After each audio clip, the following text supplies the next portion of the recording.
The world whispers of an end, a grand finale. But what if these ancient calls are not just about destruction, but a profound awakening? The deepest understanding lies hidden within these unfolding moments. You won't want to miss the final truth revealed. Ancient echoes. When we speak of such things, these visions of endings, of great pronouncements heralded by trumpets, it is easy for the mind to become agitated, to seek out simple answers, to grasp for certainty in a whirlwind of dramatic imagery. But the wisdom traditions, those quiet streams that have flowed through human history, they often point us not towards a literal fixed future, but towards understanding the patterns, the echoes of cause and effect that reverberate through our collective existence. These trumpets, are they not perhaps symbols of critical junctures, moments when the fabric of reality as we perceive it is stretched thin, revealing underlying truths we may have ignored? Consider the sound of a trumpet in ancient times. It was a call to attention, a signal of great import, a warning or a heralding of a significant event. It cut through the noise of daily life, demanding that people stop, listen, and prepare. So when we encounter these apocalyptic visions, it is useful to ask, what is the noise in our current lives that these symbolic trumpets are trying to cut through? What are we being called to pay attention to, both within ourselves and in the world around us? It is rarely about a singular cataclysmic event set in stone, but more often about a process, an unfolding that has roots in the past and branches reaching into the future we are co-creating with every choice, every action, every thought. The idea of 7. This number appears so often in spiritual texts, in natural cycles. 7 days of creation, 7 notes in a musical scale, 7 major energy centers in some traditions. It often signifies a completeness, a full cycle of experience or development. So, 7 trumpets might not just be a sequence of disasters, but a complete cycle of revelation, a series of awakenings, each one peeling back another layer of illusion, forcing a confrontation with reality in its various aspects: the physical, the ecological, the social, the psychological, the spiritual. Each call is perhaps more urgent, more profound than the last, building towards a total shift in consciousness or circumstance. We must be careful not to externalize these warnings entirely. While the visions often depict grand external events, the sea turning to blood, stars falling from the sky, there is always an inner correspondence. How often do our inner seas, our emotional landscapes turn turbulent, poisoned by negativity or unresolved trauma? When do the guiding stars of our own belief systems, our trusted ideologies, seem to fall or prove false, leaving us in darkness? The ancient texts are mirrors, reflecting not just a potential outer world, but the terrain of the human soul. The end of the world can also mean the end of a particular way of seeing the world, the end of an old self, an old paradigm that no longer serves life. So, as we begin to explore these symbolic pronouncements, let us do so with a calm mind, an open heart, and a willingness to see beyond the surface imagery. Let us listen for the echo of these ancient warnings in our own lives, in our own times. What is being called forth? What is being asked of us? The answers are not always comfortable, but they are invariably pathways to deeper understanding, and perhaps to a more conscious way of navigating the changes that are an inherent part of existence. The wisdom is not in predicting the exact form of the future, but in cultivating the resilience, the clarity, and the compassion to meet whatever arises. These narratives, carried across millennia, speak to something fundamental in the human psyche: the awareness that life is not static, that great shifts occur, and that we are, in some profound way, participants in this unfolding drama. They are not merely stories to frighten, but invitations to awaken. They challenge us to look at the consequences of our collective actions, the trajectory we are on, and to ask if this is the path we truly wish to follow. The first echo, the first subtle tremor, is often a call to remember what is truly sacred, what is truly vital for the continuation of a harmonious existence. Widening cracks. As the sequence unfolds, the warnings, the symbolic trumpets, tend to grow in intensity. If the first calls were perhaps more subtle, more easily dismissed by a mind caught in the momentum of its habits, the subsequent ones become harder to ignore. Imagine small cracks appearing in a great dam. At first a trickle, a damp spot.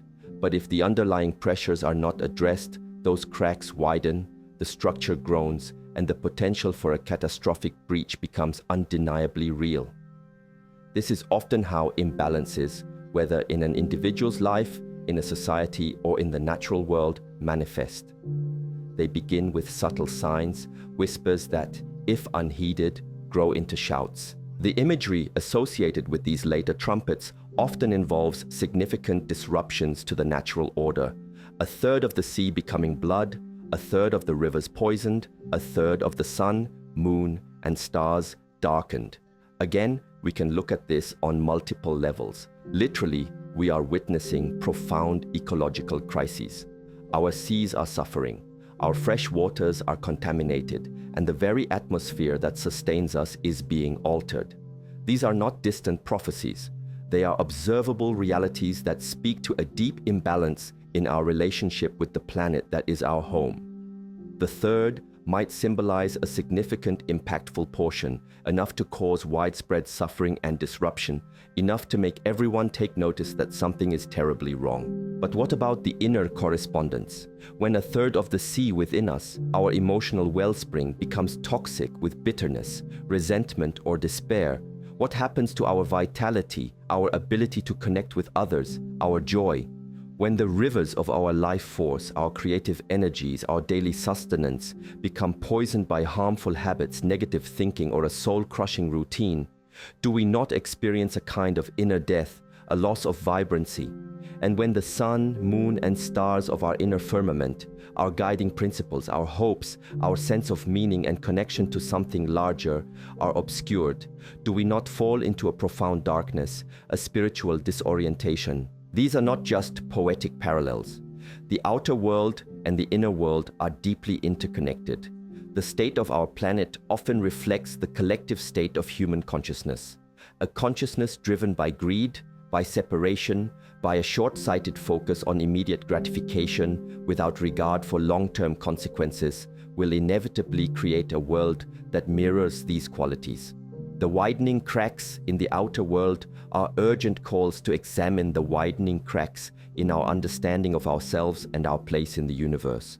They are a reflection of a deeper spiritual or ethical crisis. The challenge presented by these intensifying warnings is that they can easily lead to fear, to paralysis, or to a search for scapegoats. But the true purpose of a warning is not to induce terror, but to catalyze conscious change. It is to say, look, the path you are on is leading to this outcome. Is this what you choose? The increasing severity of the symbolic events underscores the urgency. The time for minor adjustments, for superficial fixes, may be passing. A more fundamental shift in awareness, in values, in behavior is being called for. It's a difficult medicine to swallow, this realization that the structures we have built, both internal and external, may be fundamentally flawed or unsustainable. There is a grieving process involved in letting go of old certainties, old ways of being, but clinging to a failing system, a destructive pattern, only ensures that the eventual collapse will be more painful. The widening cracks are an invitation to courageously face the truth, to begin the work of building something new, something more aligned with life, with health, with wholeness, even as the old structures tremble. It requires us to find a still point within the storm, a clarity that is not shaken by the chaos, from which right action can arise. Cosmic shifts. As the unfolding continues, the disturbances often transcend the purely terrestrial and take on cosmic dimensions. We hear of stars falling, of the sun and moon being struck, of celestial bodies themselves being thrown into disarray. This can be interpreted as a profound shaking of the very foundations of perceived reality, a disruption of the fundamental orders that govern existence. When the lights in the heavens, those symbols of constancy, of guidance, of the eternal, begin to falter, it signifies a crisis of an even deeper magnitude. It suggests that the imbalances have reached a point where they affect the very matrix of life, the cosmic web of interconnectedness. Consider what the sun, moon, and stars represent in our consciousness. The sun, the source of light, warmth, and life itself, its dimming could symbolize a loss of vital energy, a fading of clarity, a descent into a kind of spiritual darkness or ignorance. The moon governing tides, cycles, the rhythms of life, and often associated with the subconscious, intuition, and the feminine principle, its disturbance could signify emotional chaos, a loss of inner guidance, a disruption of natural rhythms. And the stars, ancient guides for travelers, symbols of destiny, aspiration, and the vastness of the unknown, their falling could represent a loss of hope, a shattering of ideals, a feeling of being utterly lost in a meaningless void. These are powerful metaphors for a time when the established certainties of a civilization or even of humanity as a whole begin to crumble, when the philosophical, spiritual, and moral frameworks that have provided meaning and cohesion no longer seem to hold, when the very principles upon which society is built are seen to be failing or corrupt. This is a cosmic shift in human affairs. It's a time when many feel adrift, when nihilism or despair can take deep root because the familiar constellations that guided previous generations are no longer visible, or their light seems to have been extinguished. This level of disruption demands an equally profound response. It is no longer enough to patch up the cracks. A fundamental reorientation is required. If the very stars are falling, then we can no longer navigate by the old maps. We are forced to look within for a different kind of guidance, to cultivate an inner compass, an inner light that is not dependent on external configurations. This is often the point in great myths and spiritual journeys where the hero or seeker must descend into the deepest darkness, the underworld, to confront the ultimate truths and be reborn. The old sky has collapsed, and a new one must be envisioned, must be constellated from within. The pain and disorientation of such times are immense, but within this chaos also lies an extraordinary opportunity. When all external supports are shaken, we are compelled to find what is truly unshakable within ourselves. When old belief systems shatter, there is a chance for a more direct, unmediated experience of reality, of truth, of the sacred. It is a harsh form of grace, this stripping away of illusions, but it can lead to a far more authentic and resilient foundation for life. The cosmic shifts are a call to awaken to a vaster sense of self, a self that is not limited by the transient forms and beliefs of a particular era, but is connected to the timeless, formless ground of being. This is not to minimize the suffering that such disruptions can entail on a physical and emotional level, but it is to say that even in the midst of apparent cosmic collapse, there is a deeper process at work, a process that is ultimately directed towards a greater unfolding of consciousness. The challenge is to find the courage to face this profound emptiness, this loss of the familiar, and to allow something new, something truly transformative, to emerge from the void. The old heavens may pass away, but this also creates the space for a new heaven and a new earth to be born, first within the human heart and then reflected in the outer world. Bitter waters. There comes a point in these symbolic narratives where the very sources of life, the waters, become bitter or poisoned. A star, often named wormwood, falls into the rivers and springs, and many die from drinking these waters. This imagery is particularly potent because water is so fundamental to existence. Without drinkable water, life perishes. This trumpet speaks of a contamination that goes to the very essence of sustenance, making that which should nourish instead bring sickness and death. It represents a deep betrayal of trust in the natural order or in the systems that are supposed to support life. On a literal level, we see this tragically mirrored in our world through industrial pollution, chemical contamination of water sources, and the devastating impact this has on ecosystems and human health. The pursuit of profit or power, without regard for the sanctity of water, leads directly to such bitter consequences. When the lifeblood of the planet is poisoned, all beings suffer. This is a stark warning about the consequences of unchecked exploitation and a lack of reverence for the natural systems that sustain us all. The star falling into the waters could symbolize a toxic ideology, a destructive technology, or a corrupting influence that seeps into the foundations of society and well-being. But let us also consider the inner, psychological, and spiritual dimensions. What are the waters of our inner life? They are our emotions, our thoughts, our beliefs, the streams of consciousness that flow through us. When do these waters become bitter? They become bitter when they are poisoned by chronic negativity, by cynicism, by unresolved grief or anger, by ideologies of hatred or separation. When the very wellsprings of our inner being are contaminated in this way, our capacity for joy, for love, for compassion, for clear thinking diminishes. We may find ourselves dying a slow spiritual death, cut off from our own vitality and from authentic connection with others. The bitterness can also spread through a community, through a culture. When the waters of public discourse become poisoned by misinformation, by propaganda, by divisive rhetoric, by a constant barrage of fear and hostility, then the collective health of that society suffers.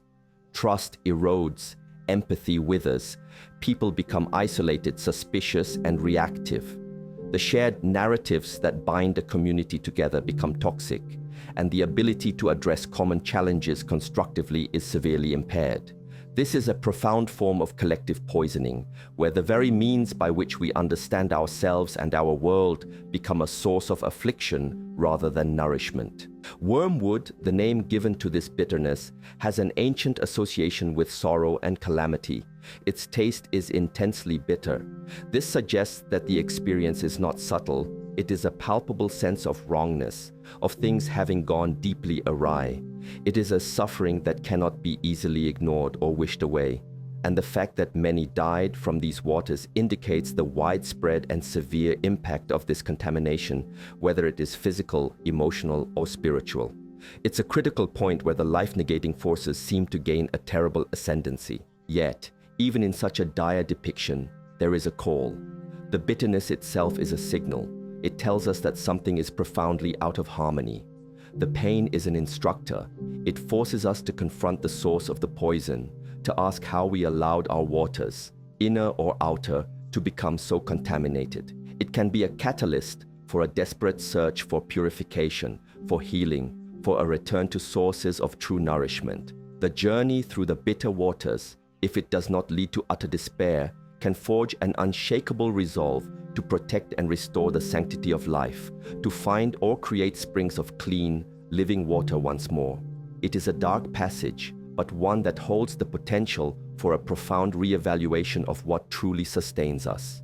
Darkened sun. The imagery of the sun, moon, and stars being struck so that a third of their light is extinguished marks a significant escalation in these unfolding revelations.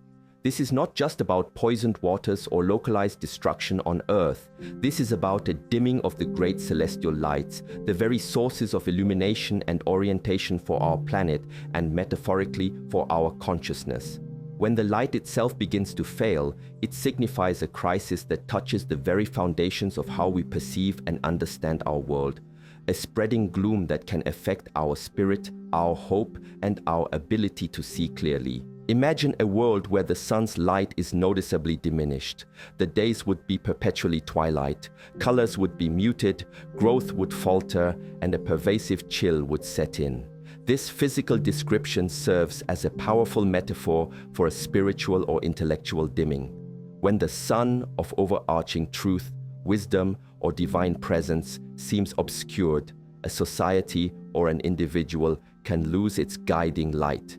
The warmth of compassion, the clarity of reason, the brilliance of inspiration, all can seem to fade, replaced by confusion, ignorance, or a cold cynicism. Life loses its vibrancy, its sense of higher purpose. The moon, reflecting the sun's light and governing our nights and our inner intuitive worlds, also being darkened, suggests a loss of our connection to the deeper cyclical wisdom, to our emotional intelligence, to the subtle guidance that comes from within.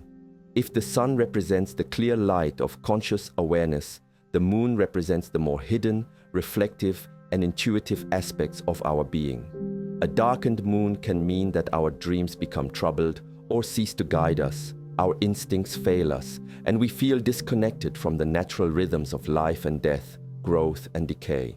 And the stars, those distant points of light that have guided travelers and inspired poets and philosophers for millennia, representing our aspirations, our ideals, our connection to the vastness and mystery of the cosmos. When their light too is diminished, it can feel as though hope itself is fading. The vision of a grander destiny, the belief in transcendent values can become obscured. It's a state where a kind of spiritual myopia sets in, where the focus narrows to the immediate, the mundane, or the fearful, and the larger perspective is lost. The heavens, once a source of wonder and guidance, now seem to offer only emptiness or a diminished glory. Yet it is precisely in such times of encroaching darkness that the value of even a small light becomes immeasurably precious. It is when the great lights are dimmed that the call to cultivate our own inner light, our own clarity, our own unwavering commitment to what is true and good becomes most urgent. If the sun outside is darkened, we must become a sun unto ourselves and to others. If the stars are hidden, we must learn to navigate by the compass of the heart, by the faint but persistent glow of our deepest humane values. This period of dimming is a profound test of faith, not necessarily religious faith, but faith in the enduring power of the human spirit to find and create light, even in the midst of encroaching shadows. It is an invitation to become lamplighters in a darkening world. Locust swarm. Following the dimming of the celestial lights, the narrative often introduces a more active, tormenting force, frequently symbolized by a swarm of locusts emerging from an abyss, from a bottomless pit. These are not ordinary locusts that simply devour vegetation. These are described as having the power to torment humans, but not to kill them, for a period of 5 months. Their appearance is fearsome, like horses prepared for battle, with faces like men, hair like women, teeth like lions, and the sound of their wings like the thunder of many chariots. This is a vivid depiction of a deeply troubling, invasive, and psychologically agonizing experience. The abyss, or bottomless pit from which they emerge, suggests a source in the deepest, most chaotic, and unintegrated aspects of existence or consciousness. It's as if a seal has been broken, unleashing forces that were previously contained or dormant. These forces are not aimed at outright physical destruction in this instance, but at torment, at causing intense suffering and anguish, a state where people might long for death but find no release. This points towards a period of profound psychological or spiritual crisis, a dark night of the soul on a collective scale. Consider what these locust-like beings might represent. Their composite, monstrous appearance suggests something unnatural, a perversion of different forms. Their power to torment could symbolize overwhelming anxieties, consuming fears, rampant ideologies that spread like a plague, or perhaps the inescapable consequences of past actions returning to haunt humanity. The 5 months could be a symbolic period of significant duration, long enough to break the spirit, to push people to their limits of endurance. The inability to die, but only to suffer, speaks to a state of being trapped in an ongoing nightmare, a psychological hell. The description, faces like men, hair like women, teeth like lions, could imply a deceptive or confusing nature to this torment. Perhaps these are human-created afflictions, born from our own shadow aspects, our own unresolved conflicts and unacknowledged darkness. They might represent the torment of guilt, of shame, of meaninglessness, or the relentless assault of negative thoughts and emotions that seem to come from some deep, dark place within or around us. The sound of their wings, like many chariots, suggests an overwhelming, inescapable presence, a cacophony that drowns out peace and clarity. This is a powerful metaphor for times when societies are gripped by mass hysteria, by pervasive propaganda that twists truth, or by an overwhelming sense of dread and powerlessness in the face of complex, seemingly intractable problems. It can be the inner torment of addiction, of severe mental illness, or the collective agony of living under oppressive regimes, or in times of total social breakdown where trust and safety have vanished. The key is the element of prolonged, inescapable psychological suffering. However, even in this horrific vision, there's a subtle point. They are given power to torment, but not to kill. This might imply that even this experience, however dreadful, is not the ultimate end. It is a severe trial, a crucible, but one that can, potentially, be passed through. The torment itself, if faced with profound courage and a search for deeper meaning, can burn away illusions and superficialities, forcing a confrontation with the very essence of one's being. It is a call to find an inner resilience, a spiritual anchor so profound that it can withstand even this onslaught from the abyss. The path through such torment often involves finding a way to transcend the suffering by discovering a deeper purpose or a connection to something beyond the immediate agony, something that the locust cannot touch. Final trumpet. And then, after the series of escalating calamities and torments, there is often mention of a seventh, a final trumpet. This one is different. Its sounding is frequently associated with a profound shift, a consummation, a declaration that the old order is truly passing away and something entirely new is being inaugurated. It's often described with phrases like, "The kingdom of the world has become the kingdom of our Lord," or announcements of judgment, reward, and the ultimate triumph of a divine or universal plan.